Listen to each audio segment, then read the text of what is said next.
তাওয়াক্কুলের সবচাইতে চমৎকার ডেফিনিশন দিয়েছেন ইসলামের দ্বিতীয় খলিফা সাইয়েদনা ওমর ফারুক রাদিয়াল্লাহু তাআলা আনহু। উনি একবার ইয়ামান থেকে আসা কিছু লোকদের সাথে সাক্ষাৎ করলেন মসজিদে নববীতে। জোহরের সালাত শেষে উনি দেখলেন যে সবাই যার যার কাজে চলে যায়, কিন্তু ইয়ামানে কিছু লোক গোল হয়ে বসে শুধু তাসবিহ পড়ে।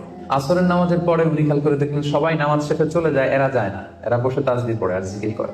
মাগরিবের সালাত শেষেও একই ঘটনা, তিনি দেখলেন যে সবাই চলে যায়, এরা যায় না। উমর ফারুক রাদিয়াল্লাহু তাআলা একটু কিউরিওসিটি, আউট অফ কিউরিওসিটি উনি গেলেন তাদের কাছে, যে বললেন মান আনতুম, তোমরা কারা? তারা উত্তরে বললো নাহনু আল মুতাওয়াক্কিলুন, আমরা আল্লাহর উপর তাওয়াক্কুলকারী। তারা কি বললো? আল্লাহর উপর তাওয়াক্কুলকারী। উমর ফারুক বললেন এই যে আল্লাহর উপর তাওয়াক্কুল করে যে বসে আছো, তোমরা খাও কোত্থেকে?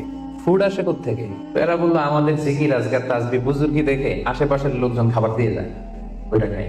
উমর ফারুক বললেন তাহলে তো তোমরা আল্লাহর উপর তাওয়াক্কুল করো নাই, যারা বুঝ দিয়ে যায় ওইটার উপর তাওয়াক্কুল করছো।